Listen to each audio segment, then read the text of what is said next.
Voiceover on. Rochester padded up the grainy mountainside. Moonlight dappled her cream and brown fluffy pelt that rippled with strong muscles and pink scars from previous years. The muscles in her forearms flexed and shuddered as she pulled herself up another hard, cold granite rock ledge. Finally, she reached the top, where a dark and ominous cave yawned, promising adventure and thrills for any clan cat, rogue, loner, or even kiddiput brave enough to enter this lurking cave. Rochester, however, was a leader. And she was brave enough. Her bright emerald green eyes flashed with determination as she leaped into the darkness. At first, she found it easy to see the twists and turns that the cave didn't hesitate to offer. But as she trotted deeper, she found it harder and harder to reach her goal. She sniffed uncertainly. She smelled earth and stone down one, and the other smelled dry and stale. Now confident in the direction she was going, Rochester ran down the earthy shelling tunnel. She skidded to a stop however, for it had rained last night, and water dripped from the roof. But she kept sliding down the wet, slippery tunnel, like a water slide. She had to scrabble with her hard, thorn-sharp claws to stop herself from sliding down the wrong tunnel. But as she turned, she saw an eerie white glow which shone to the right. 25. Pause. Unmute. Learn more. Replay. Learn more. Now excited that she'd reached her destination, Rochester bounced like a tiny, bubbly, ecstatic kit, then caught herself.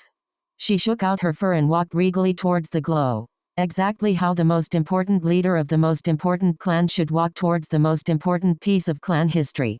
The moon tree shone as beautifully as ever.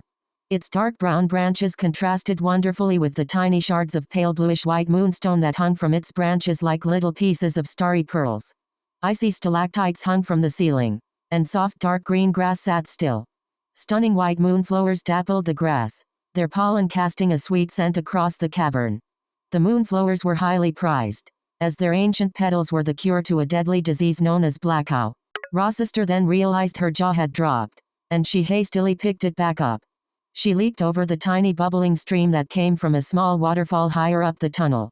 Padding onto the silky soft grass, Rochester sighed in relaxation and flopped down onto the warm and welcoming ground. Fireflies danced around the cave, casting a warm yellow-green glow on the dappled cave walls. Rochester reached forward with her rose-pink nose and gently tapped the tree, its rough bark both scratchy and welcoming at the same time. In a whirlwind of colors, voices, and scents, she was there. In Star Clan's hunting grounds, that is. It was divided into sections. A snowy, cold ocean place for the Ice Clan cats, a misty forest for the Mist Clan cats, a rocky moor and small pine forest for the Storm Clan cats, and a huge oak woodsy area for Breeze Clan cats. But that wasn't all. There was a huge Twalug place for kittiputs and strays, and a field and forest that seemed to go on forever for rogues and loners. The dark forest lay beyond that field, for the most evil of cats. Button. 15. Pause. Replay. Learn. Rochester knew that there was a Star Clan council that decided all the rules, and that made up the prophecies. Only leaders knew who was on it. First there were the 5 nobles. Breezester, Mistster, Icester, Stormster, and Skyster. They were the founders of the clans. Then there were 4 other dead starry cats that were so noble and did so much good in their former lives, that they earned a spot on the Star Clan Council. There was Almondpelt, a brown dappled Mist Clan she-cat who'd saved the lives of her worst enemies 2 tiny Storm Clan kids from a grizzly bear, but had died in the process. Spider, a black Tom who'd been Stormster's best friend and had helped gather cats for Storm Clan. Mosket, a gray Ice Clan Tom who'd died of blackout but when he was in Star Clan, he had discovered the Moonflower's true life-saving purpose. And Etchiski, a Pale Grey Tabby Breeze Clan she-cat who'd used her secret powers for good and had saved the clans from a battle to the death. Some of these starry cats were legendary among the clans. Some chose to keep their good doings a secret, like Etchiski and Almondpelt.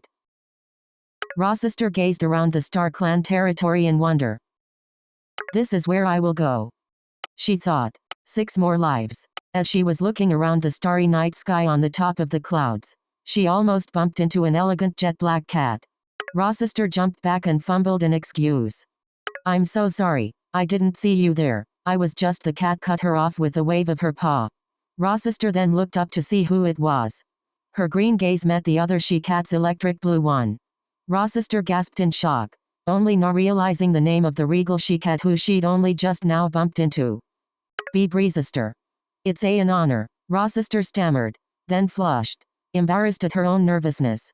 Breezester smiled, but it looked pained, forced.